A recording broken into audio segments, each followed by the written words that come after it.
Right, I'm going to call the Neary Building Committee to order. It is February 10th, 2025. It is 7:07 p.m. First order of business is a series of meeting minutes. I'm just going to list off the date. Just ask if you have any questions, comments, or holds that you raise them as I list off the date. So the first is December 16th, 2024. Any comments there? December 17th, 2024. January 6th, 2025. And January 8th, 2025.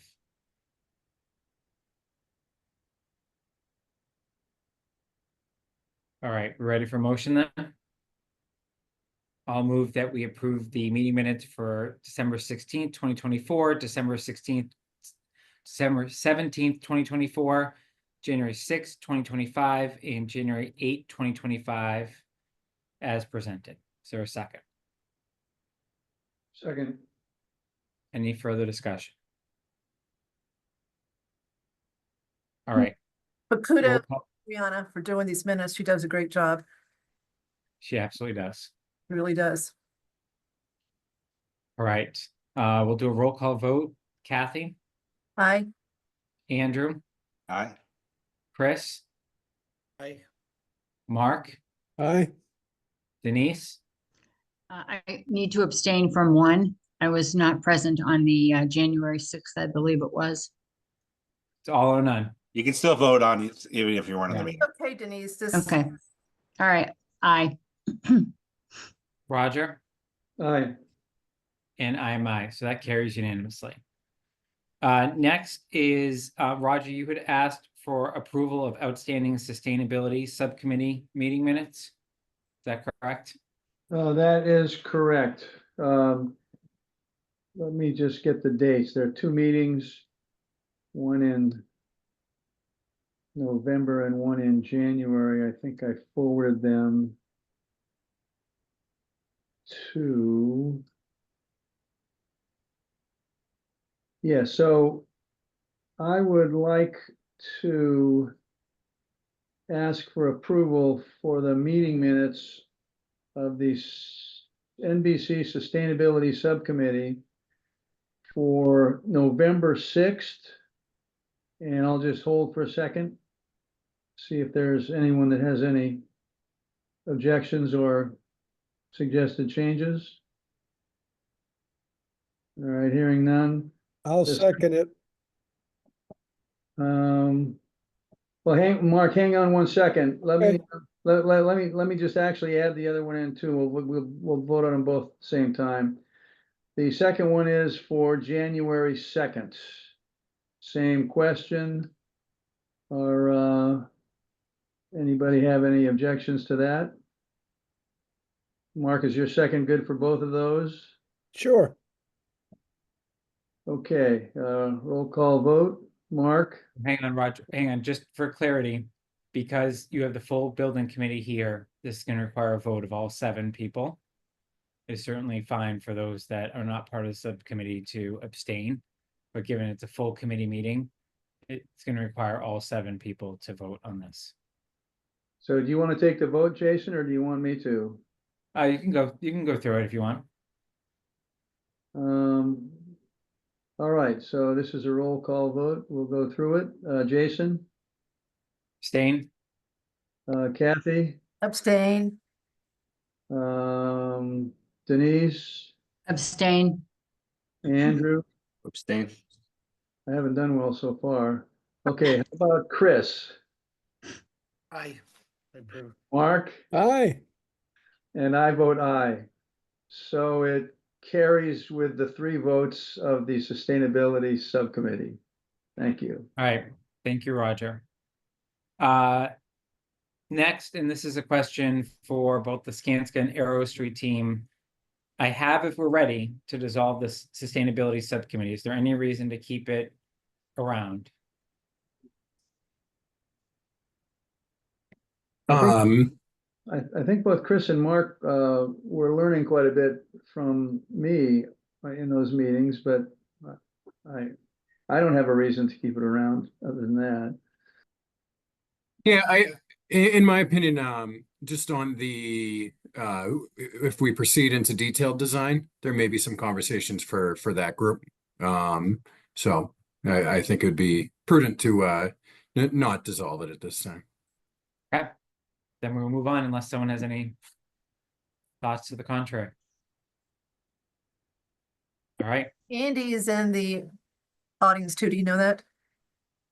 I thought I promoted him, but I will move him. Thank you.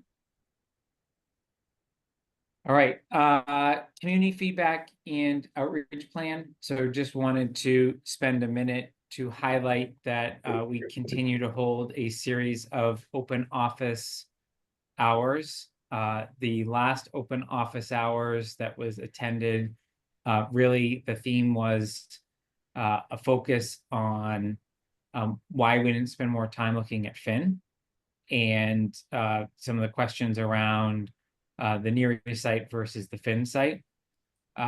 We were able to answer questions. I'm not sure that we were able to answer questions to change the view of those necessarily in the room, but we did provide the information that we did have at our disposal for purposes of that discussion.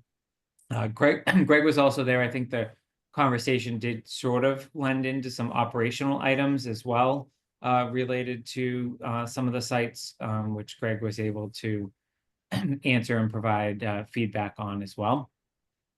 There was no other discussion outside of kind of that main concept during that particular period of time. We'll continue to host a series of office hours at the end, starting again at the end of the month. We purposely took a delay at this point in time to allow for the cost estimate to become formalized, so that we had that as at our disposal for purposes of future conversations, especially given the cost that was associated with it. The other important update that I think is relevant for this committee is that I was invited to a Council on Aging meeting. Kathy also did attend as well. And they discussed after we left the public meeting, but they have taken a vote to ask when the discussions around the Finn school repurposing occur, which again is important to this committee, but also outside of the bounds of what we are charged with, that they would prefer that they have full access to Corderville Hall, and that the departments that currently occupy Corderville Hall are relocated in some way, shape, or form, as opposed to being part of a conversation around how to repurpose Finn as a senior center. And it's really important to denote, as part of their vote, they did not take any position on the school project itself, and do not want that decision to be necessarily tied to, decision of the school to be tied to the future of the senior center. But they understood why we were asking for some guidance on how they would like to be considered moving forward, given that there is a natural question that will come up as part of the community feedback plan moving forward. So figured that was important to denote. We won't have any discussion on that, but just an FYI. And then the final item, as part of kind of a communication subcommittee update, is that as a reminder, we continue to be discussing an item that will likely be a ballot question come the spring months. And if you have any questions around communications that should be or can be going out at any point in time, reminder that we do have resources available to assist on that. And would always ask everyone to exercise caution before sending out any materials related to this project, just to make sure that we stay in compliance with the rules and regulations, especially related to campaign finance, that we are all bound to, either as volunteers serving the community, as appointed board members, elected school and or town officials, as well as employees of the district or town. Okay. Any questions on my update? Can I add one thing, Jason? Go right ahead, Kathy. So back to the discussion with the seniors and council on aging, they want the bottom floor. The top floor, they want to be kept like it is. They can't get up there anyway. They want John Parent to stay, and they want the bottom floor to move so they can have an exercise room, something like that down there. So they are happy to stay and think that's the better choice and the less expensive choice, which they're right about. There would be some accommodations required from an accessibility perspective that we are budgeting and will show as part of any sort of plan that's brought to town meeting. All right, any questions on community feedback? All right, let's go to the Skanska and Arrow Street updates. We will start with the schematic design report review and possible vote to approve. So, Katie, I don't know if you're taking the lead on this. Yeah, I'll present.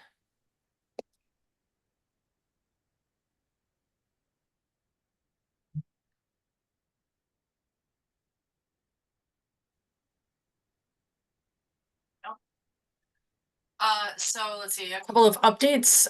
We have broken the schematic design report into a few pieces to make it a little bit easier for the NBC to digest it and to look at it in separate pieces. So previously we had sent the narrative portion of the schematic design report, which was reviewed. We received about 20 comments. I think all of them are very easy to address. We're going to incorporate them in the report. No issues there. Then today we sent out the drawing set. So this is about 17 pages of our construction documents representing basically the plans, the elevations, that sort of a thing. And then the third piece is we wanted to show a quick little presentation here of some of the graphics for representing the project. Update on the exterior. This is the landscape plan. You've seen this before. Nothing has changed with this, but just as a little bit of a recap. Showing the bus entry and the drop off, the emergency access around the back. And then we wanted to show a little bit of the massing of the way that the building has developed so far. So this is a similar view to the one previous to this, but showing, you'll see the gym here in the front. This is the music room and the cafeteria. The central bar is the media center and the art rooms, and then the classroom wings behind. So just giving you a little idea of how it sits on the site. We're maintaining the field as it is and the fields on this side. This is the floor plan as you've seen it before. Nothing has changed drastically recently. This is the floor plan that is included in the set and is going to be included in the schematic design report as well. And the second floor. Media center here in the center. This one we have just included recently, showing you a rendering of what it would look like from the entry as you come in. So this is the bus drop off here. We have a couple of planters that would serve as security barrier. Some planters here for some seating. You're seeing the gym here on the left with a little bit of clerestory windows. And the administrative wing here in the center, also with some clerestory windows. The media bar up on the top, and the entry at the center. And then an updated view into in the learning commons in the classroom wing. You're looking down towards the back of the site with cubbies on the sides. We have some flexible furniture in the center, breakout spaces in the sides of the rooms and entries to the classrooms. And then the sort of STEM area would be down at the back near these the windows. That is essentially the high level of this. I'm sure there will be some questions, so I just wanted to present the images really quickly. If anybody has any questions, I can go back to any specific images. Questions or feedback? That rendering looks great. Glad you like it. Very nice. I think the goal will be to take some of these renderings, if everyone's okay with them, and also start using them on our website, given that this is specific to our project as opposed to other towns' projects. We have 2 or 3 additional images that we're working on as well that will also be for the website.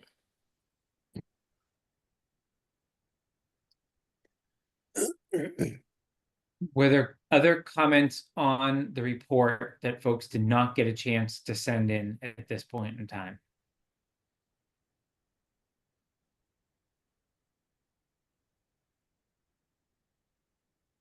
Okay, so Katie, is your intention that before Thursday night, which we are gonna need a meeting for, based on where we're at from a financial perspective, that we will have an updated version in front of us that encapsulates all the comments and that the committee could vote on it then?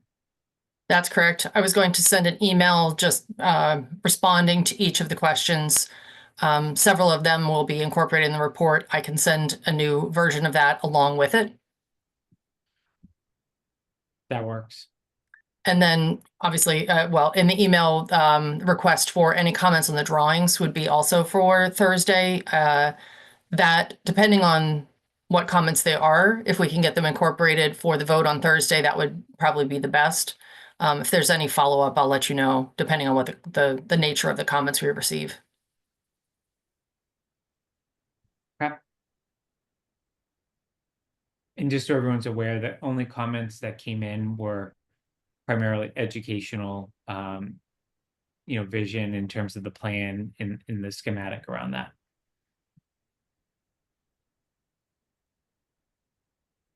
All right, Jason, one comment I had on that, I don't know if it's part of that or the learning commons that have the STEM piece. Is there any way to call those a STEM room from a summary standpoint? Space summary? I had actually sent, so today I sent another portion of this just to Greg and Stephanie, which is the room data sheets, because it pertains mostly to what sort of equipment there are in each of the spaces, sinks, floor finishes, that sort of a thing.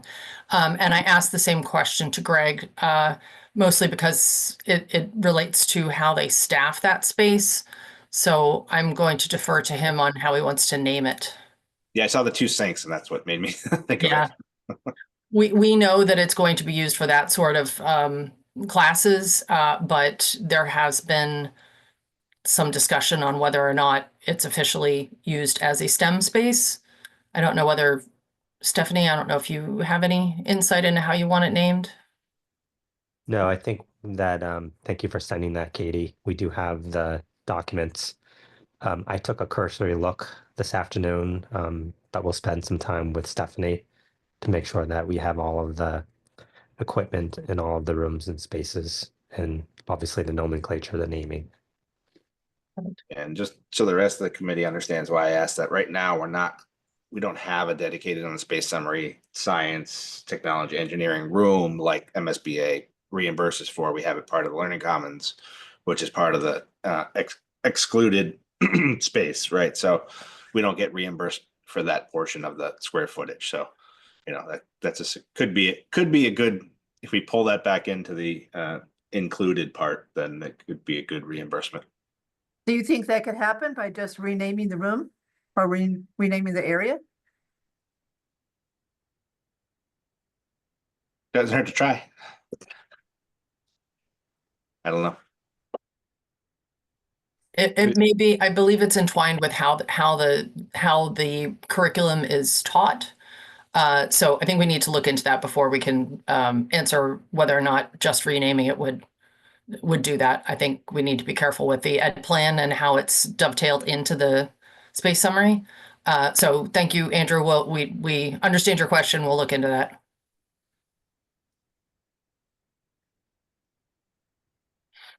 all right. Other comments or questions on the schematic report?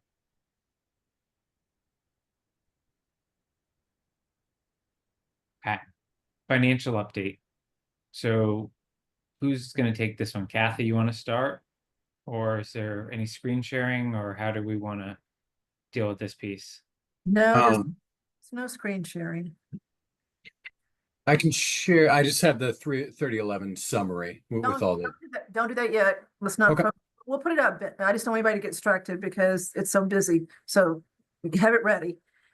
So Andrew, Mark, I'll start and then you guys chime in as you feel appropriate.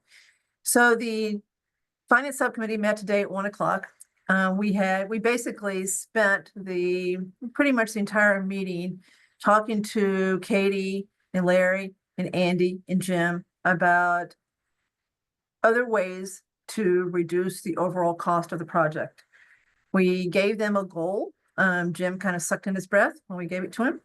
At first, he said impossible, but then later on, we came up with ways that we might be able to reduce the cost. So big picture, right now, with the latest cost estimate is that the town's share of the total cost, and I'm going to round to the nearest million, is about $78 million.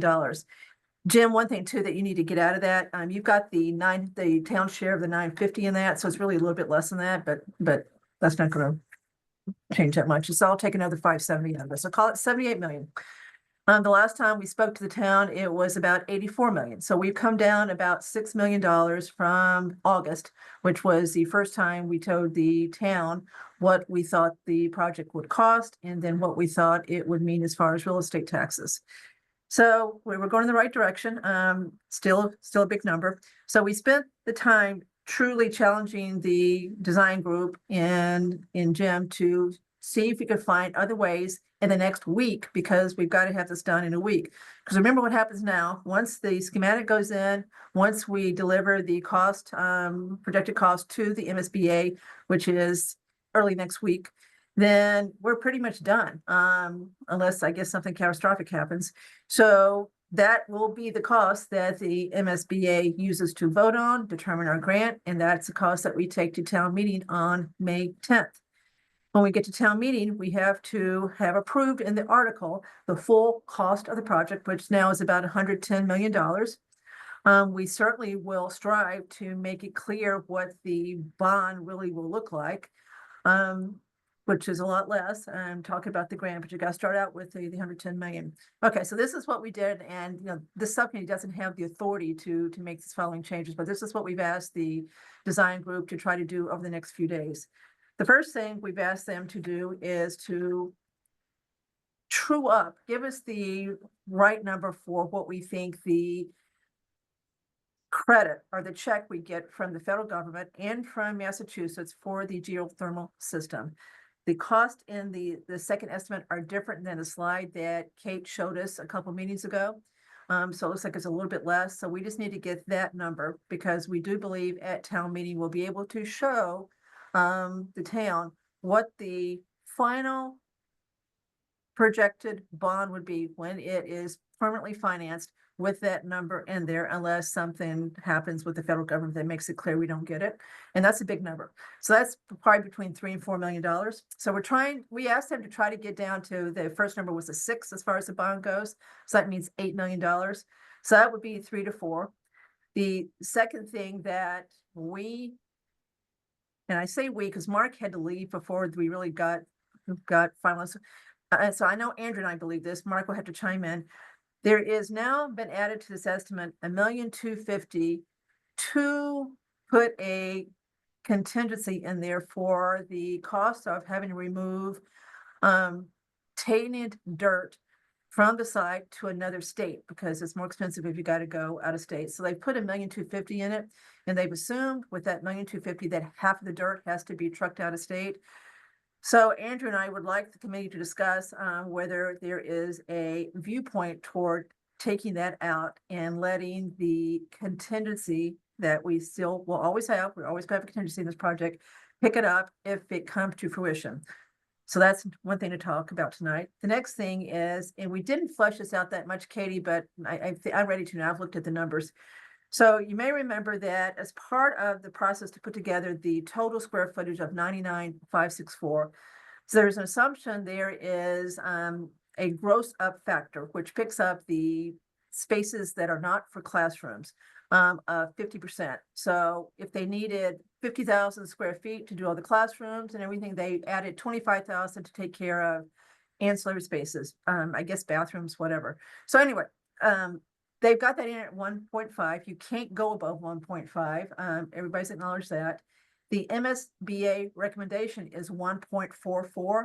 And if you look at the projects which is what I spent the afternoon doing, guys, after we got off that meeting. If you look at the recent projects, they've all come in much lower than 1.5, 1.42, 1.41, 1.43. So if we were to, instead of using 1.5 and the projections we have right now, use 1.45 instead, so I'm still above the 1.44 recommended, we would take about $3 million additional cost out of this. It may be a little bit more. Jim's going to have to do the math on that one. That one's a little tricky because of the way it works. So there's another piece of it. So that's three pieces that we could do without any value engineering to be done. So if we need 8, that could be 7.25. If everybody agrees to take that 1,250,000 out, or at least most of us do. There's another little thing. They've got a traffic study built into that. And I said, why are we going to, I mean, I don't think we're doing a traffic study. No one's going to make us do a traffic study. So you could take that out. That's 50,000. It's peanuts, but it's something. And then we've asked Katie and Larry and Andy to spend the next few days doing as much value engineering as they can to see what else they may be able to do right now instead of down the road when it won't matter as far as the vote at town meeting. It will help us long run, but not for that vote. And they've agreed to do that. I think they've already started a list as far as things they might be able to do. Now, none of this includes the 3 alternates that are at the end of this report, which is the playground, the sliding doors, and the second art room. So none of that's in this at this point. That's still totally separate from the 99,564. So that's what we did. So tonight, Jason, we need to talk about the 1,250,000. We need to see if there's agreement to change that gross up factor from 1.5 to something lower. And then to ask Katie and Kate to go back and reconfirm what the reimbursement from the federal government from the and what was it, IRA is, and the state is, given that I think the new number for the geothermal is less than the 12 million that you showed us a couple of weeks ago. Okay, so Andrew, did I miss anything? On the 125, that's an incremental so disposal. There is, I don't remember the exact number. I think it's a few $100,000 already in there for soil disposal. That's clean. This is just an extra contingency for dirty or contaminated soil disposal. And we've gone through, we obviously know how much that costs. We just did the stuff over at Breakneck, so it's not cheap, but but I think, we have contingencies already. There's no indication that there is already existing dirty soils there. That 1.25 would sit within a construction contingency, so we'd be paying soft cost on top of it. So I don't know if I want to spend, extra design fees for construction contingencies for soil stuff that we might not use. And there was that one acoustical panels one, Kathy, that we were kind of questioning whether or not we needed that robust of a sound deadening. So there's a line item in the new design for $600,000 for acoustical panels for the HVACs and electrical systems on the roof. But I think other than that, you got it, Kathy. The other thing I wanted to mention, as we again set the big picture on the financial, where we are financially, Brian Ballantyne, who's on the Zoom with us, is working with our bond consulting firm to put together, first of all, the debt service on the building based on this new projection. So he was supposed to get that at the end of today. I haven't talked to him, so I don't know if he did. He can tell us that in a second. Then he's going to roll that into the new 5-year town budget projection. So we'll have that ready to show everybody Thursday night. So for those that are interested in, again, the tax impact of it and to see what the overall budget looks like, we will have that ready on Thursday night.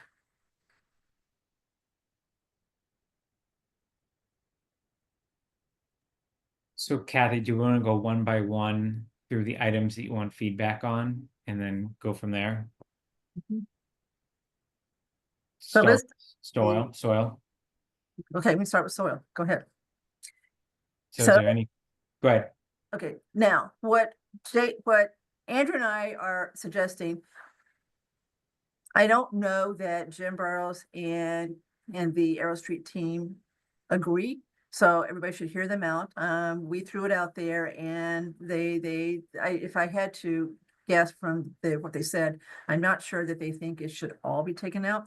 But again, it's such a guess. Half of it is tainted, half of it's not. They have no idea.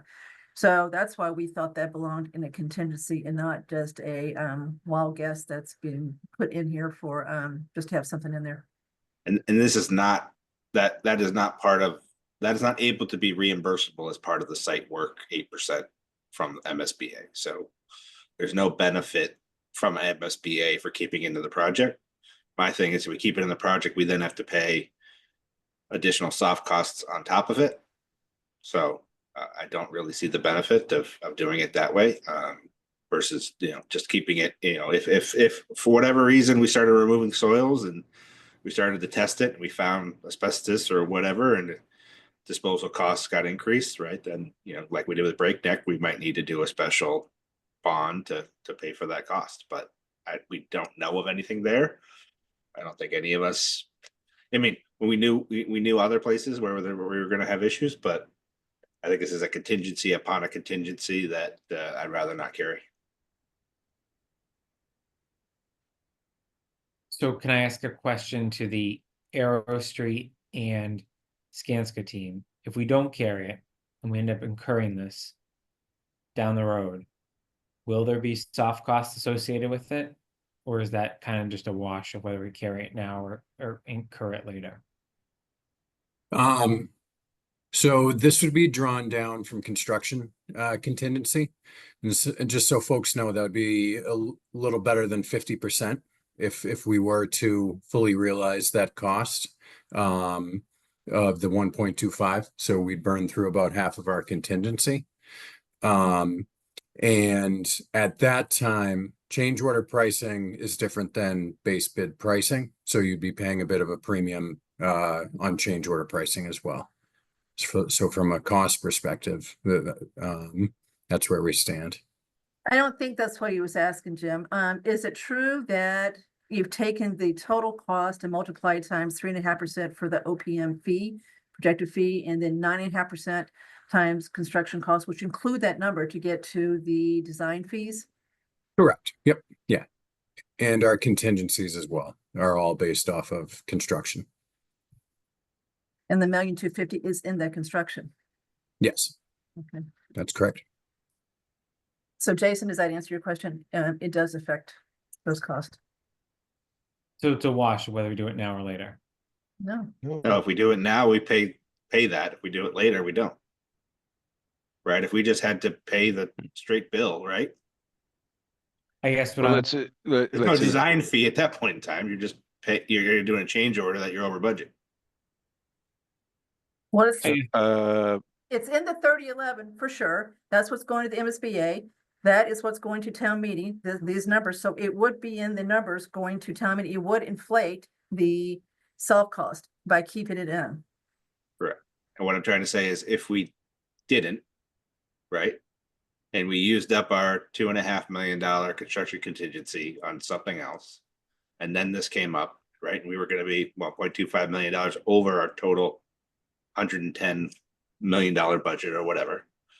The town would have to come up with that money. MSBA is not going to give us anything, but they're not going to give us any reimbursement anyway.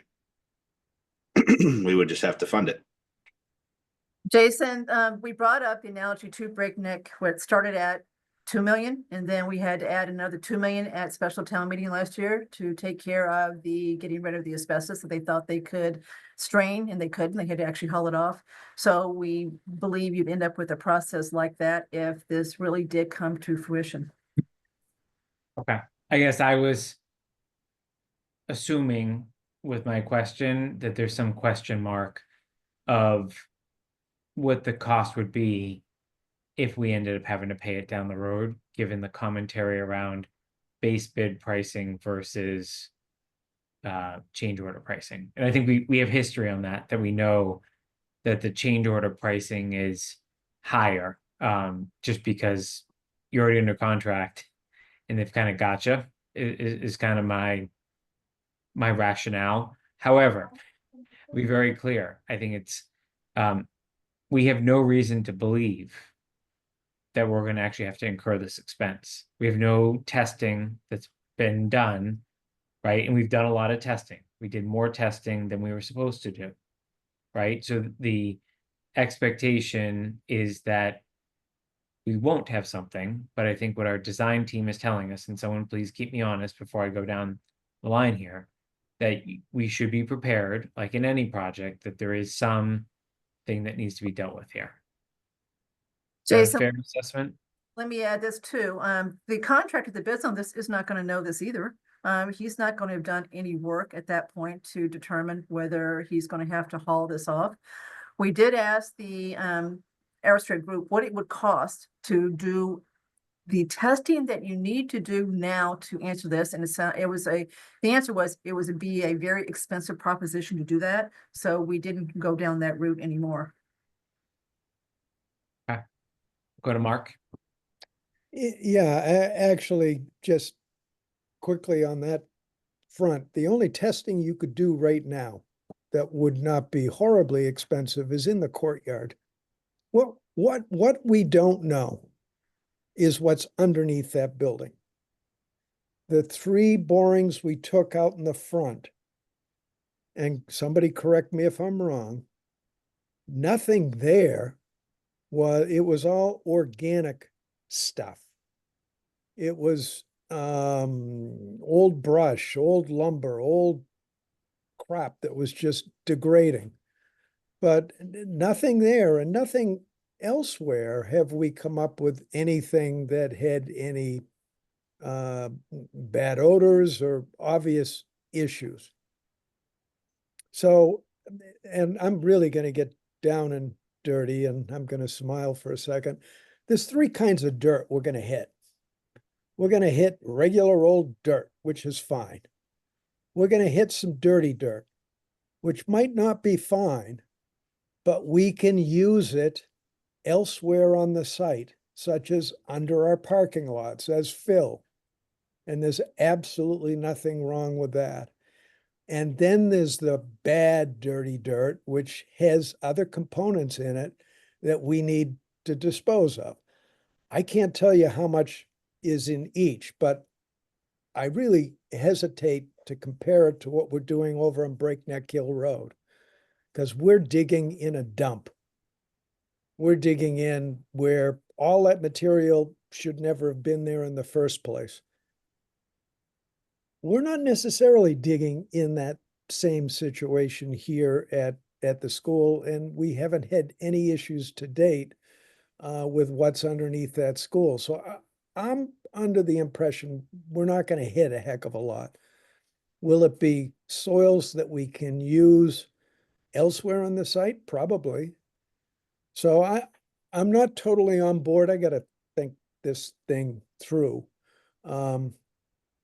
But to assume there's nothing there is wrong, and to assume it's a horrible mess, I don't think is right either.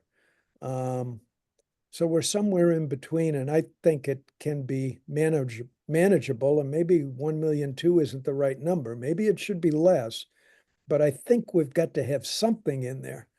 I'm less concerned with asbestos. I can't imagine there's asbestos there. But there's probably other stuff that's there, but I think we're limited to where we're working. That's just my take on it. So do I interpret you saying maybe not 1.2, but not 0? Is that a fair?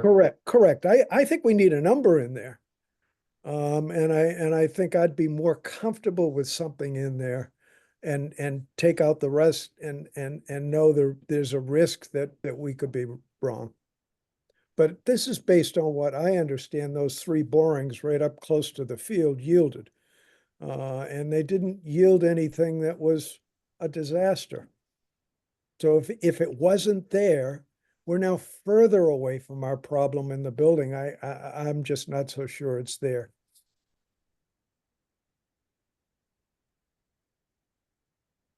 Okay. Larry, then Chris. Yeah, just to give a few sort of parameters about that. The current estimate is showing about 18,000 cubic yards going off-site during construction.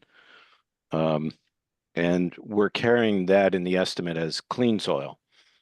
So to be removed and sent somewhere, which is part of the normal construction process. And so typically when we look at that, we want to say that if there's some indication that there may be soils that are disposed of at a premium, and there's a couple different levels of that, then that's a sort of contingency item. And you're right that people won't be able to determine that until the construction happens. Typically, we carry unit cost disposals at different levels of sort of simple disposal and more premium disposals so that you can try and lock in on a per ton or pure cubic yard basis what you're paying. And then what you find is the part that changes. And we try to do that through the bidding process with the site contractor. So the question is whether the fill that's got to go off-site has material in it that's going to cost a premium. And that's the part we were trying to understand in talking to our site geoenvironmental engineer to understand what his sense is. And he says usually with fill, there's some amount of materials that are brought on site oftentimes that need premium disposal. So he was sort of recommending that we include something. You could include it instead of within the construction cost of the project. You could keep it in your contingency as a bigger contingency. That would be one way to do it if you prefer to do it that way. Or you can just say, okay, if we find some stuff, we're going to have to come up with dollars at that time. Tricky part there is if there's any delay in how the money gets allocated, the contractor is not doing the work, and that's a schedule delay that is oftentimes pretty expensive. So you want to sort of have the money prepped. I think the next phase of the work, we would do the next round, which is what Mark was talking about, is there places on site you could dispose of some of these soils if we find it, for instance, under parking lots, under walkways, those kind of things. And we haven't done that full analysis yet, and there's some additional testing. As far as I recall, we did one boring. One of the borings we did, of the several borings we did, was tested for geoenvironmental. So we don't have a lot of information about the actual condition of the soils.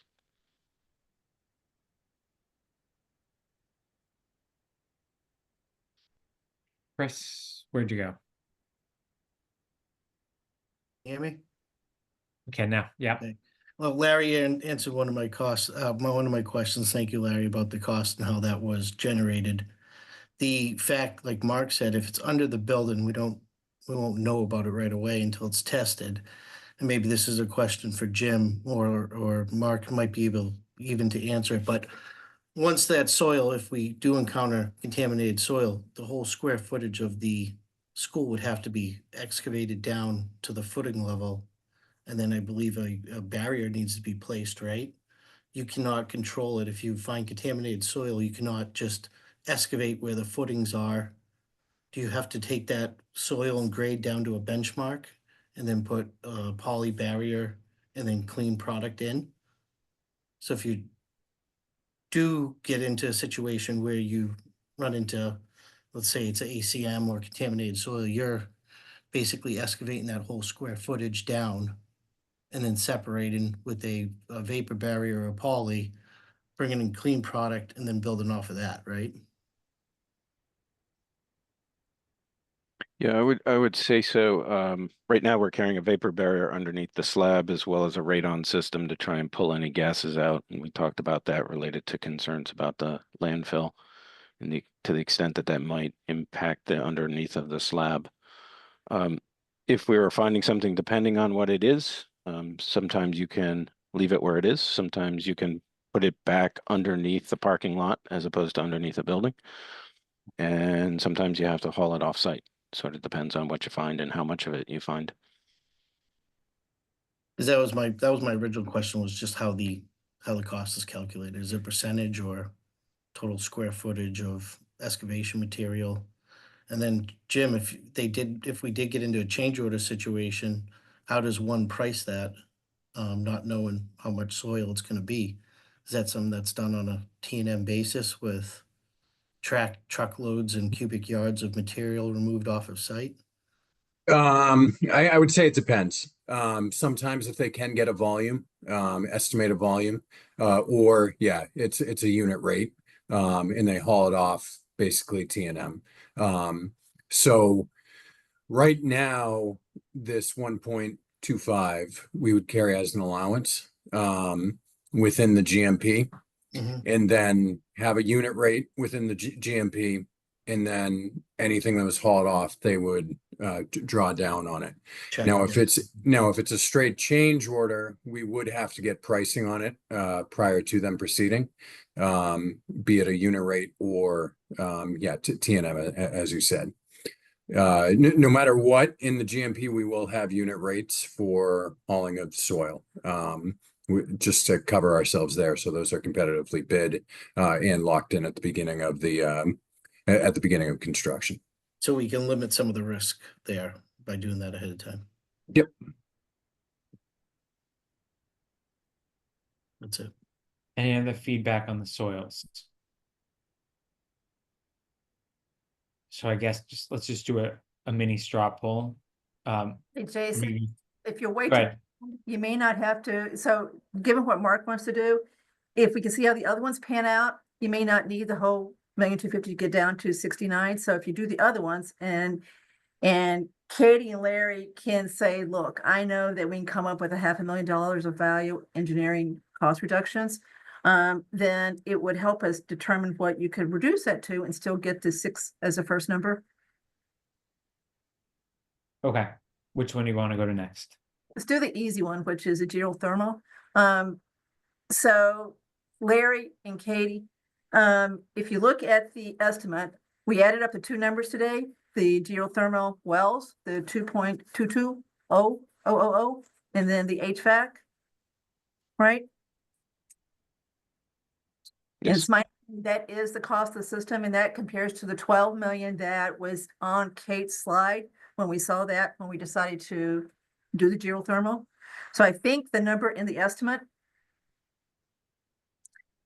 Now, what I'm not doing with this is necessarily multiplying it by anything that you got to add to that. So I just don't know how to compare what we saw to what's here to know what the check we get from the government, from the Inflation Reduction Act is. We think it's $4 million or so from the slide she gave us, but that's why I sent the email. I know I sent it late to see, can we get that number solidified? So I just used 3 in my number here to be conservative, because I know it's at least 3 when you multiply the 34% times what you've got here. I just don't know how to compare what's in the estimate to Kate's slides cost. Sure. Yeah, we could ask Kate to update her estimate of what the tax rebate on that would be.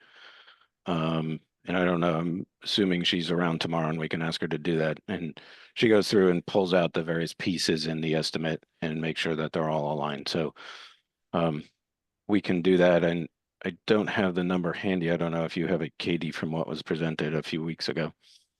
It's right at 12, I promise you. It's like 11, 9, 8, 9. It's really close to 12 million. So if you just use 12. But remember, she made a mistake on one of those slides. One slide, they used the 34%, which is the taxes and bond rate. The other slide, she used the 40%. So she needs to correct that. So Yeah, she had an adjustment there from the engineer's numbers. So it was a matter of who was using which numbers, because I remember going through that with her and with you guys as well. I have But- the slideshow here. I could pull up the slide. and you're seeing it's 4 million, Katie, more than 4 million. So if we use 3 for tonight, I feel very comfortable in saying, I know it's above 3, but just use 3 for this purpose to see what we're going down to.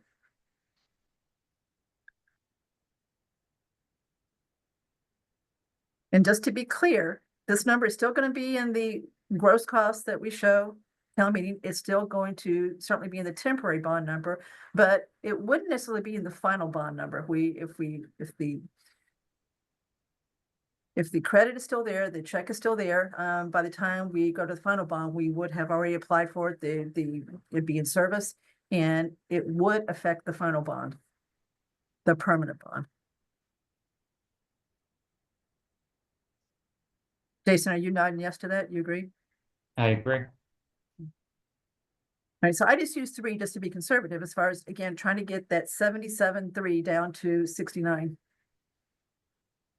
But it sounds like that's a validation exercise, and the risk there, once that's validated, is that the federal government pulls back on these credits. That's the only risk that would be associated with this, which is well beyond anyone's control. Yep. Okay. Okay, now the next one is whether anyone's got the appetite to ask the architects to use a lower grossing factor than the 1.5 that has been used all along. They've got 1.5 in the numbers that we see on this 3011 that was given to us for after the second estimate was done. The MSBA recommendation is 1.44. Katie said today that she does expect to come in under 1.5. She's just not willing to commit to what it is. So I guess what I'd ask this time, what are Katie and Larry comfortable using if they were to agree we could lower that? And lower this actually makes a big difference. This is a lot of money because you're taking square footage out of the building, and each square foot is $1,115. Larry, I see your hand up, so I don't know if that was related or Yeah, anticipated no, this question or. I think that, so let's see how to describe this well. The grossing factor includes everything that's not programmed for educational purposes. So we have all the classrooms, all the breakout rooms, all of the cafeteria, gym, et cetera, et cetera. All those are numbered by the MSBA. We agreed to them, worked with Greg and his team. We've established all those spaces.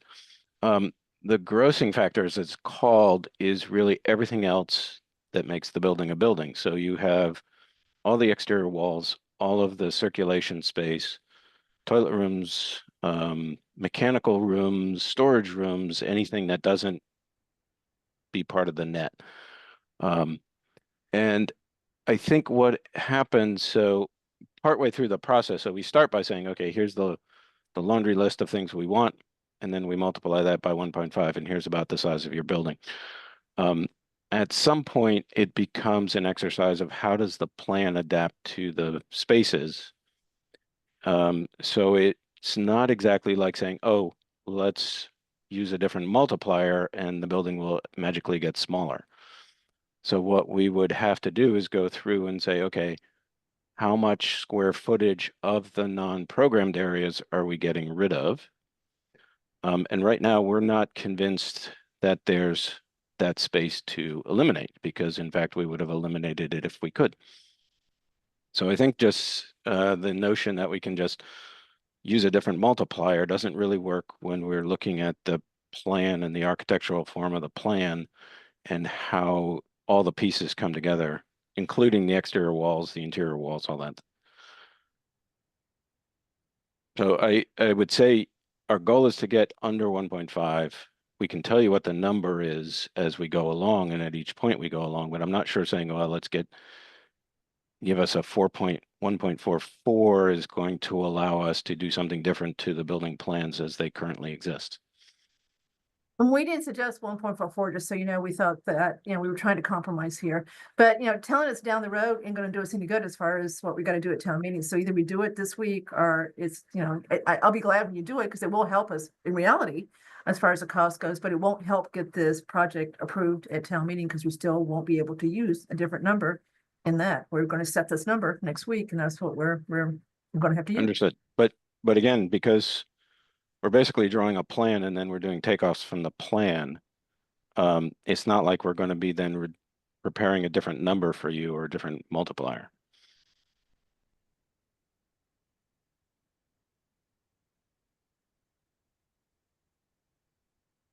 Other thoughts on the multiplier? For the learning common spaces, do those spaces include corridors? Like when I look at the pictures, Katie, like it looks like they're in the corridor, right? Like, so I'm trying to figure out in my head, like, are we already counting for that space that's the corridor where the learning common is in the programmed spaces? Where having it in the non-program spaces, basically we're double counting it. It's not double counting it. If I showed the image of the floor plan, you'll see that it sort of alternates. If you were to take the learning commons out of that space, the part that we've allotted as learning commons, you would end up with a very narrow corridor. There is some corridor space that's part of that. And we're interspersing these learning common spaces because we know that's how they're going to be used. But if you just took those away, you would have, an extremely narrow corridor. It's part of the, but it's inherently part of the idea of how that space is being Yeah. organized. So, but sorry, a direct answer to your question, there is some corridor space there, but it is very minimal. We're using a decent amount of that is meant to be learning space. Katie, do you want to put your plan up and we'll just walk folks through that?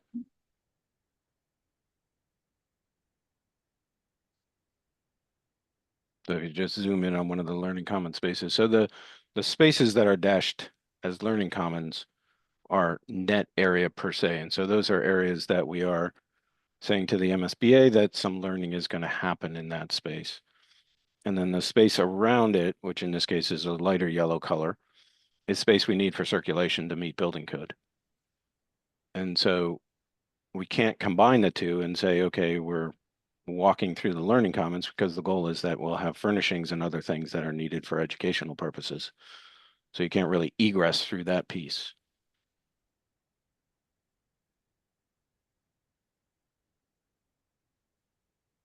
So Larry, back to what you said, I don't Mhm.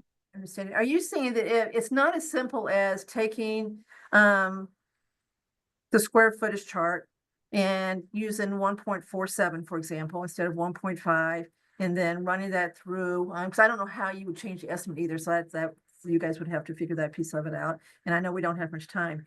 So is it that it's just really not doable versus, I'm not expecting you to say where it would come out of. I'm just trying to see if you are comfortable saying, I know we'll get down to that by the time this is all done, so we can actually take that into account now, even though we're not going to say specifically where it's going to come out of. Yeah, I can see a couple of spots where I'm going to try and squeeze the building. For instance, that end stairway next to the staff toilet that Katie's got. There's some space in there I feel is extra space that we might be able to squeeze out of the building. So we're going to be looking at that this week. Those are the kind of things. So when we're looking at it planimetrically, we're saying, okay, how can we squeeze that in a way that keeps the need that we have and at the same time reduces the square footage of the building? And that's how we would start to do it at this point, and we'll plan to do it, because I agree with you, Kathy. We suggested that we would put together a list for review later this week of areas that we might cut, not just square footage, but other things in the building that we might be looking at.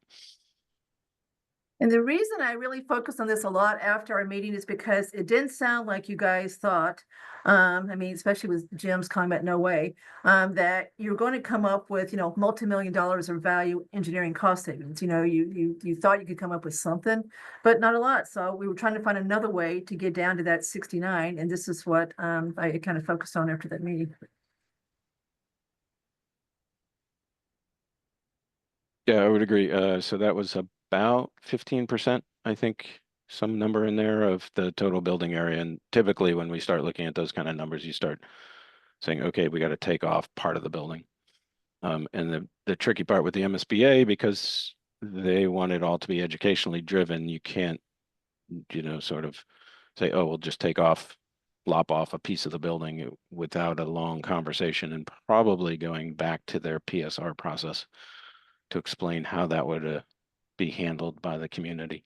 All right, you're going to confuse everybody with what you just said. So just to be clear, when we first start talking about taking off 8 million, Jim said, oh, well, that means 12 million construction costs. That number was wrong. He corrected it later. And that's where I think you're getting your 15. So that wouldn't have been 15%. It'd still be a lot, but not 15%. Mhm. Talking about here is like 3,000 square feet. If you were to go from 100 or 1.5 to 1.46, that's so it's meaningful, but it's certainly not changing the whole building, because of that. So again, we're just hoping, you know, with the, non-educational spaces, you could find ways to be much more efficient than what you have planned currently.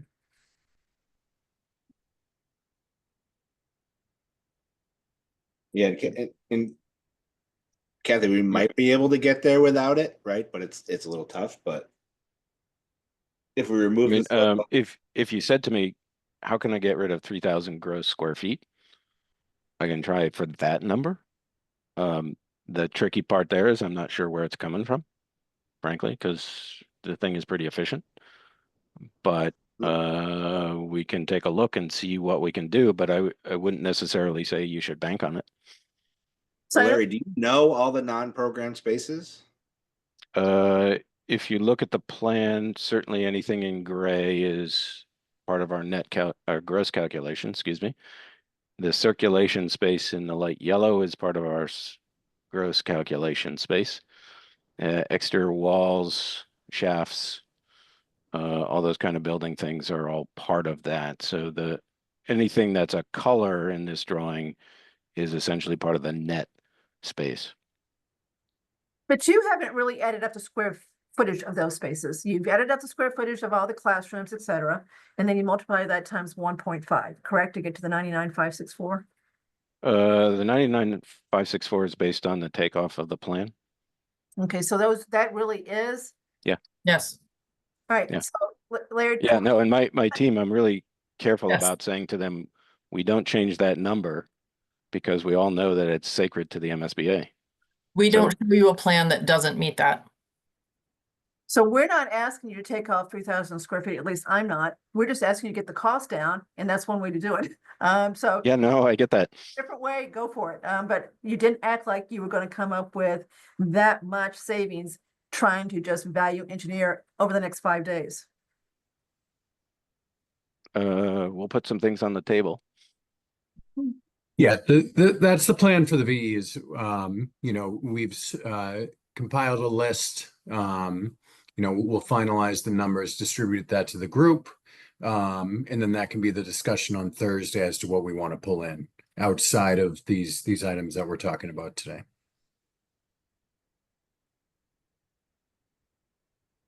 Right. So just to be clear, the takeoff on the plan at the moment is the 99,561.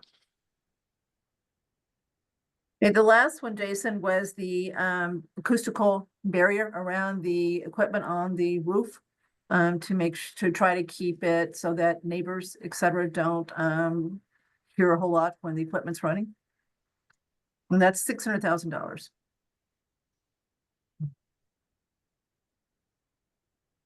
So just as a little bit of context, we located where we believe the mechanical equipment will go, and draw a box around it based on the distance that you need from that piece of equipment, the clearances that you need in order to make it usable, to maintain it, and took a square footage of that for the estimator. So that's where the number came from, was actually locating pieces of equipment and drawing a box around it for what we would need.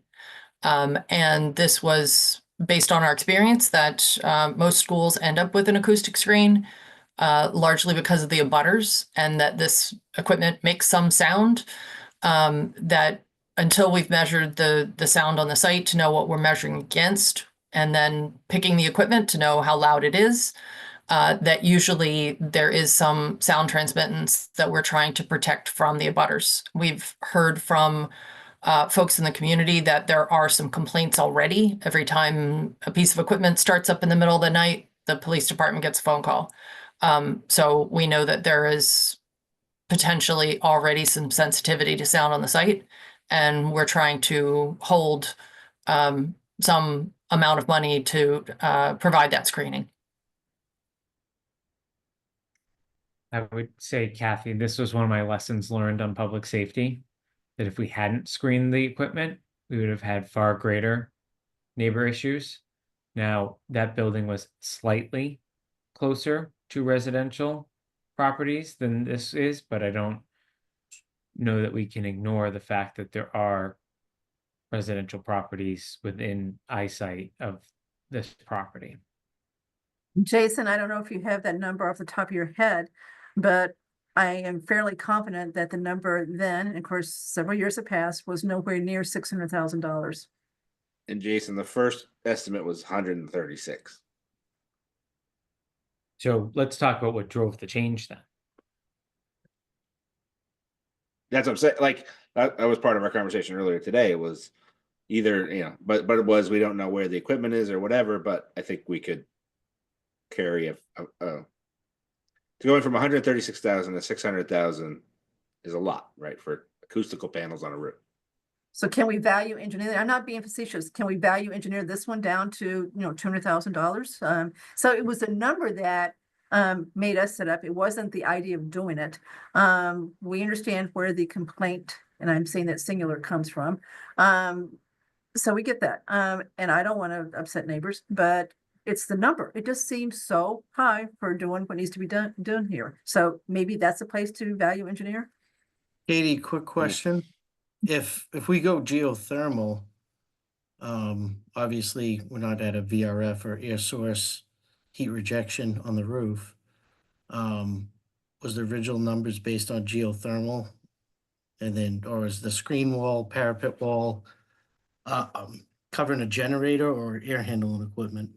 Generator would be on the ground. It would be air handlers. I'm thinking of the Boardwalk campus where we had a full geothermal system that had mechanical units on the roof. Very similar. We had an acoustic screen there as well. So we would need it also for geothermal is the short version of Is that. it more to just cover for aesthetics, or is it actual sound? Because if it's air handlers and we're geothermal and we're not, it's not a packaged rooftop, there's going to be no compressors, or the fans will be internally isolated and sealed by the air handler. So your noise level is going to be way down with an air handler versus a packaged unit. Right. We still had, and maybe it's again the proximity of the abutters at that property, but it was a full geothermal system. It was the air handlers on the roof, and they did still have acoustic screening. So we can look at the orientation of it and maybe focusing on what is towards the abutters. How about I put that on the list for later in this week to put together a drawing of where we anticipate the mechanical equipment to be and see if we can check the square footage of it. To Kathy's point, maybe it's a smaller amount than what we estimated. Yeah, we could add it, decrease sound panel scope could be the and item. be strategic. Yeah. Yeah. I think typically we look at this in the next round of the development process, and working with our acoustical engineer, you find out, okay, given the distance those houses are away from this site or building, do we actually need it, and to what extent do we need it? And that's usually done, and we would not add more just to add more. So, but I appreciate it. And I think what Jim and Katie are suggesting we can take a look at. It's just hard to judge at this point in the job.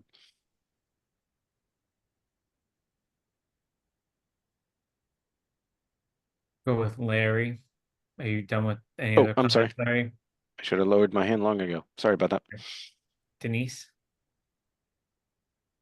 Yeah, I have a question. Kath, when you were doing these numbers, I mean, we're talking about gross numbers, bringing the total project down, but what impact does it have to the homeowner? Because if we're looking at this and saying, okay, when we get these cuts, which whether we agree or we don't agree to, is it going to make that much of an impact to the homeowner? Because that's really what's driving this conversation.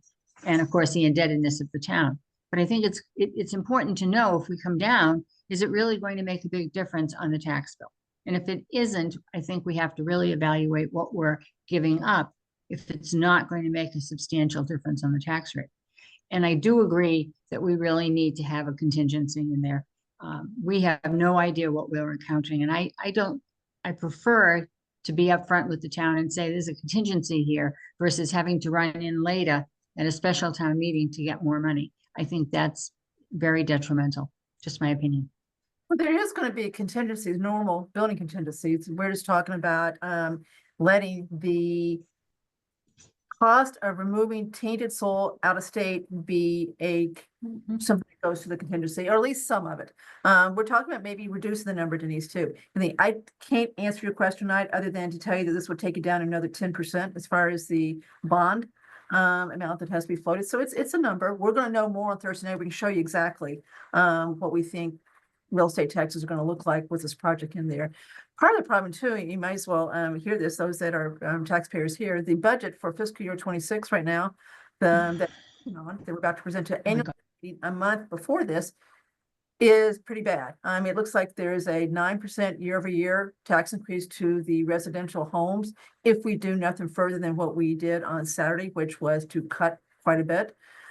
So we've got more work to be done. Maybe we get it down a little bit, but I don't see it coming down to what we've gotten down to in the past. And the problem is, part of it is we've got a couple departments that really want big increases. The schools aren't great either. Sorry, Greg. I mean, they're up about 7% each, K through 8, and Algonquin when you include benefits. And then we had ARPA money for the last few years that we don't have anymore. So we have bounced back out of the ARPA. So all those ARPA savings got used and depressed cost. And so now they're bounced back up. So 1 month ahead of presenting this project, we're going to tell town meeting that here's your budget, please approve it, and it's a 9% tax increase without this project in there at all. So it's not great. So we're going to continue to try to get that down, but we're just looking at trying to reduce the impact of this project so that we've got a better chance to get it passed, Denise. And Denise, I don't think it's, the dollar amount is that much a difference. It really isn't. No, More of a I don't think it psychological is thing, either. right? So that's what getting it below getting it below 70 after the rebates and all the other stuff, right? Is something we can advertise and say how far we came and we got down to here. And we were at 83, then we got to 77, we got it all the way down to 69, 999, 9999, right? 1 penny below, right? And it doesn't save you a huge amount in your tax bill. I mean, obviously, it's save you 5-10%, but we got to get this approved, right? And as of right now, I don't think at 77 it's getting approved. So I think getting it down there gets it approved, and if we're being overly conservative with our contingencies, I would be interested to see of the other school projects that have happened, with MSB in the past, how much of their construction contingencies, design contingencies, et cetera, have been fully consumed, right? How comfortable are we with the BAU contingency that we already have is going to cover what we're going to have, right? And then I think we just have to take the risk to say, listen, we have enough contingency, we don't have enough contingency, but over having too much of a contingency with our grossing factor, too much of a contingency with our design and pricing contingency, with our construction contingency, with our owner's contingency, right? All these pieces added up. Yeah, we can get the project approved, and we don't want to come back if we don't have it, but we got to get the project approved.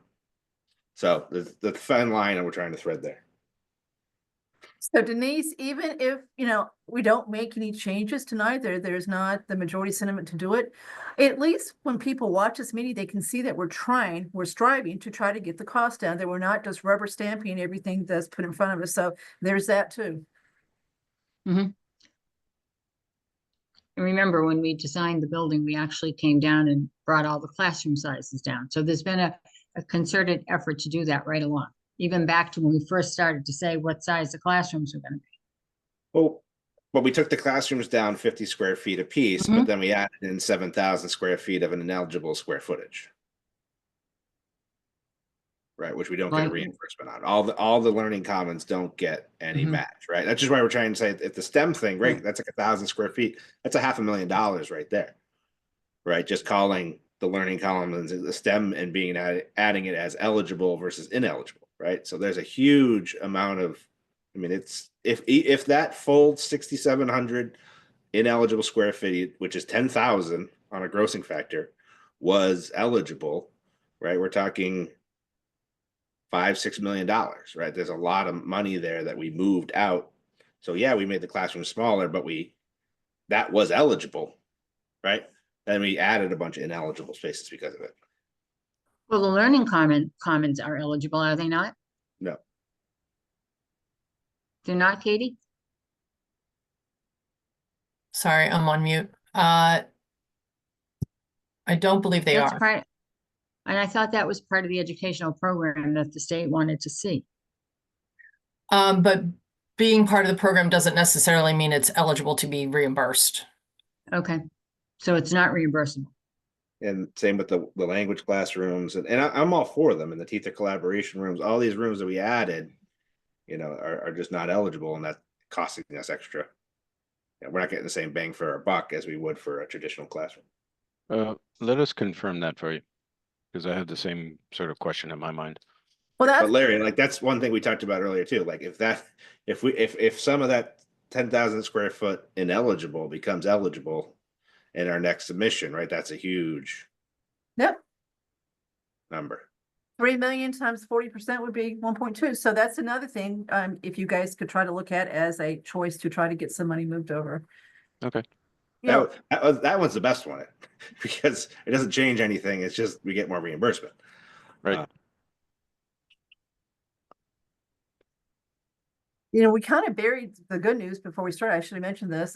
For some reason, the MSBA has decided to increase Southborough's gross base reimbursement rate by about almost 1.5 points. We don't know why. We think it's because they kind of rolled forward another year and looked, and we weren't quite as wealthy maybe as the previous year, but we don't know why. Jim's going to check and see why, because we hope that they've actually we could even get that to go up. So we're looking at every possible angle here to try to reduce that bond. And Kathy, the other good one is the construction costs actually came down, right? Which is great. Yeah. Just we want them to come down further.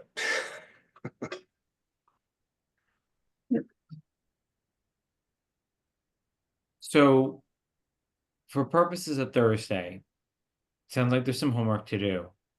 To Denise's point, though, I think it's pretty important that we just outline the difference in cost between wherever we're starting tonight, Kathy, per house, and then what the cost of each option is. I realize some people may value that data point differently than others, but I think it also helps those that are watching to also allow them to make decisions about how we're vetting and balancing the needs of the school community in building a building that's actually going to last, that we're not going to have to come back to town meeting with some future committee on, as opposed to just getting it to a number that we think is more palatable, realizing that for some people any project is not palatable, versus in striking that balance.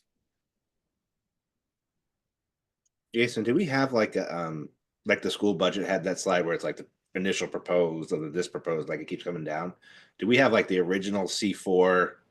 Was it like 150 No. total? A little bit less, but close, 143. 140 something? Like I think that would be good to like show like that the each phase, each submission, each iteration, okay, we made the classroom smaller, we went down to this, we did like the work that's been done to get the cost down phase by phase. I think that would be very easy to do, and it's a great suggestion. It Yeah. is. When school did it for us on Saturday, it was effective. It showed how hard they worked to get it down. So I do think that's a great slide, and it's easy to understand, and I think would be well received. Yeah, and we're happy. It's just similar to the other data we pulled together. That's simple enough to pull together and graph. Greg, maybe you want to send them the slides that you guys showed that showed the iteration from the initial submission down to where you were on Saturday? Sure. That was apples and oranges, but it's the format that seems like it was valuable, right? Yeah. And Greg, for the school side, like all the things that we're talking about, I'm trying to stay away from anything educational wise. So if anything gets into not doing the programming and things there, please speak up. Thanks, Andrew.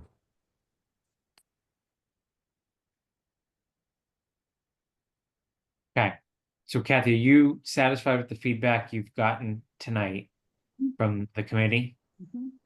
Then I think Thursday we got to make a decision, right? So we'll have more information and just look at what we may want to do as far as a submission the following Tuesday or Wednesday.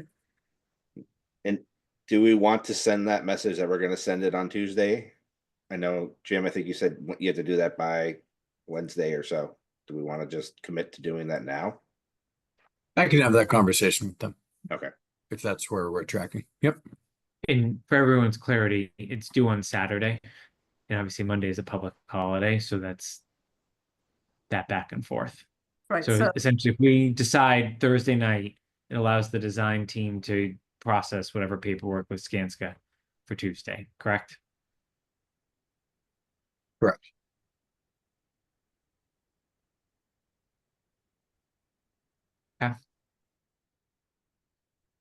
Anything else on financial update? isn't that enough? I'm just making sure. I think so. All right, so is there any, I'm gonna take meeting schedule first, then I'll come to public comment. So on meeting schedule, we will meet on Thursday night. Is there a preference between 7 and 7:30?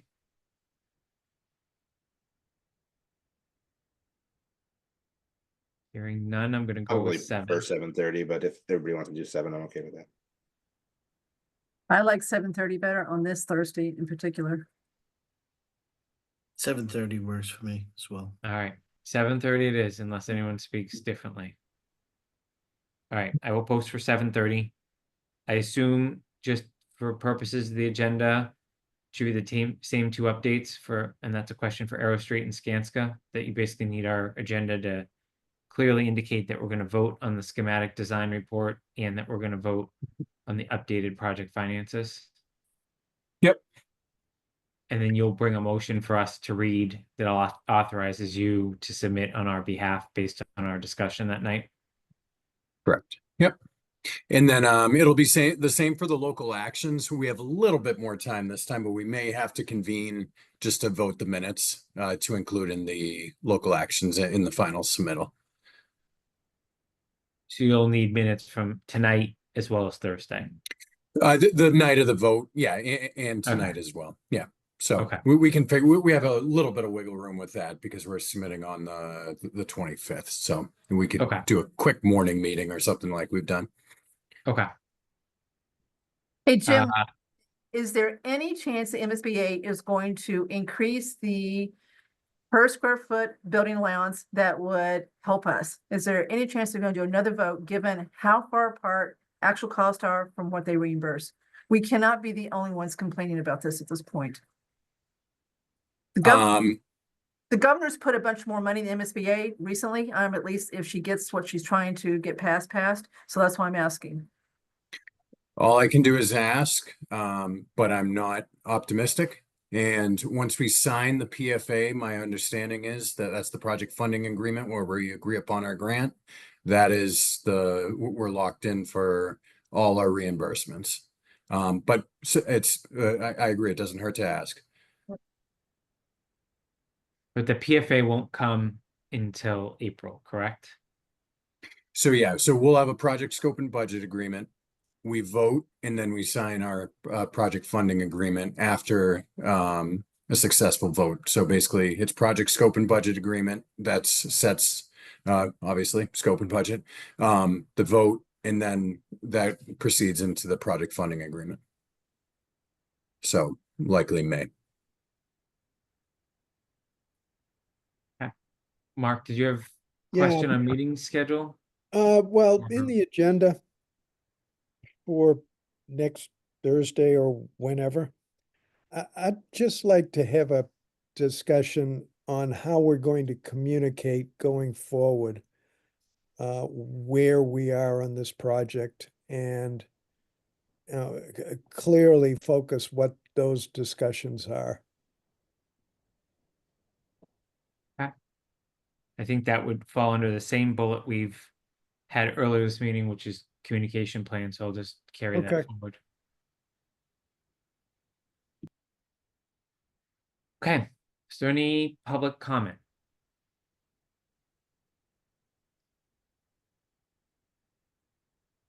All right, any other business?